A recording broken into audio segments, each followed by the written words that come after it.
नमस्ते दोस्तों, स्वागत है आपका एक बार फिर से हमारे चैनल पर। आज हम आपको भारत की उस ताकत की कहानी दिखाने जा रहे हैं जिसने पूरी दुनिया के एनर्जी सेक्टर में हलचल मचा दी है। ये कोई कल्पना नहीं बल्कि उन बड़े बदलावों की कहानी है जो पिछले कुछ वर्षों में भारत की रिफाइनरियों में हुए हैं।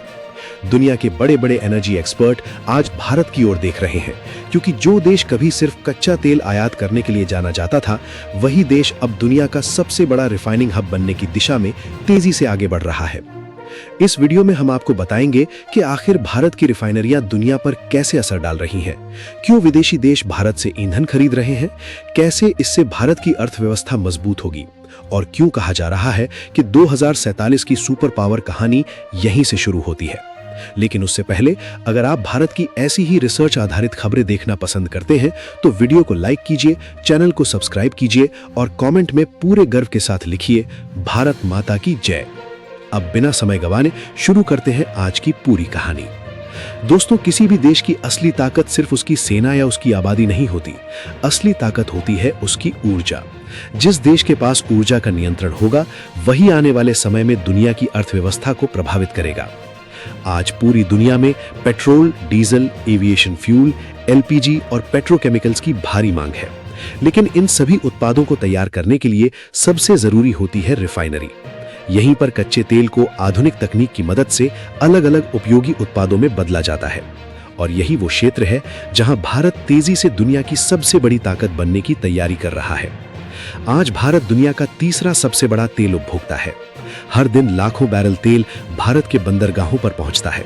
लेकिन भारत केवल तेल खरीद कर इस्तेमाल नहीं करता। भारत की आधुनिक रिफाइनरियां इस तेल को उच्च गुणवत्ता वाले ईंधन में बदलती हैं और फिर उसे दुनिया के कई देशों तक निर्यात भी करती हैं। यही वजह है कि भारत की पहचान अब केवल एक बड़े आयातक की नहीं, बल्कि एक बड़े निर्यातक की भी बन रही है। भारत की सबसे बड़ी ताकत उसकी भौगोलिक स्थिति है। एक तरफ मध्य पूर्व के तेल उत्पादक देश हैं, दूसरी तरफ एशिया के बड़े बाजार और तीसरी ओर अफ्रीका तथा यूरोप तक समुद्री मार्ग मौजूद हैं। यही कारण है कि भारत आसानी से कच्चा तेल खरीद सकता है और तैयार उत्पादों को दुनिया के अलग-अलग देशों तक कम समय में पहुंचा सकता है। यही रणनीतिक स्थिति भारत को बाकी देशों से अलग बनाती है। भारत की कई आधुनिक रिफाइनरियां आज दुनिया की सबसे उन्नत रिफाइनरियों में गिनी जाती हैं। अत्याधुनिक मशीनें, उच्च क्षमता और कम लागत में उत्पादन की वजह से भारतीय कंपनियां वैश्विक बाजार में प्रतिस्पर्धा कर रही हैं। यही कारण है कि कई विदेशी देश भारत से पेट्रोलियम उत्पाद खरीदने में रुचि दिखा रहे हैं। लेकिन कहानी सिर्फ यही खत्म नहीं होती। भारत अब केवल ईंधन बनाने तक सीमित नहीं रहना चाहता। सरकार का लक्ष्य है कि रिफाइनिंग के साथ साथ पेट्रोकेमिकल्स, ग्रीन हाइड्रोजन, बायोफ्यूल और नई ऊर्जा तकनीकों में भी भारत दुनिया का नेतृत्व करे। आने वाले वर्षों में अरबों डॉलर का निवेश इस क्षेत्र में किया जा रहा है। नई पाइपलाइन, नए पोर्ट, आधुनिक स्टोरेज सिस्टम और डिजिटल टेक्नोलॉजी के जरिए पूरे ऊर्जा नेटवर्क को मजबूत बनाया जा रहा है। इसका सबसे बड़ा फायदा भारत की अर्थव्यवस्था को मिलेगा। जब रिफाइनरियां ज्यादा उत्पादन करेंगी, तब निर्यात बढ़ेगा। निर्यात बढ़ेगा तो रुपया मजबूत होगा, विदेशी मुद्रा बढ़ेगी तो रुपया मजबूत होगा। इसके साथ ही लाखों युवाओं के लिए नए रोजगार पैदा होंगे। इंजीनियर, तकनीशियन, ड्राइवर, पोर्ट कर्मचारी, लॉजिस्टिक्स कंपनियां, केमिकल इंडस्ट्री और मैन्युफैक्चरिंग सेक्टर, सभी को इसका सीधा लाभ मिलेगा। हालांकि चुनौतियां भी कम नहीं हैं। दुनिया तेजी से स्वच्छ ऊर्जा की ओर बढ़ रही है।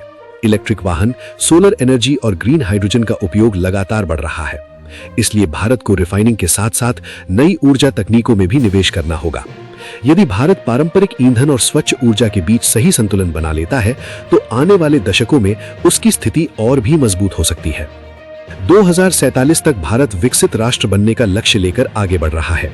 इस लक्ष्य को हासिल करने में ऊर्जा क्षेत्र की भूमिका बेहद महत्वपूर्ण होगी। मजबूत रिफाइनरियां, बेहतर निर्यात, आधुनिक तकनीक और ऊर्जा सुरक्षा, ये सभी मिलकर भारत को वैश्विक मंच पर नई पहचान दिला सकते हैं। यही वजह है कि आज दुनिया भारत की ऊर्जा संरचना को बेहद ध्यान से देख रही है। तो दोस्तों, क्या भारत वास्तव में दुनिया का सबसे बड़ा रिफाइनिंग हब बन पाएगा? क्या 2047 तक भारत ऊर्जा के क्षेत्र में नई महाशक्ति बनकर उभरेगा? अपनी राय हमें कमेंट बॉक्स में जरूर बताइए।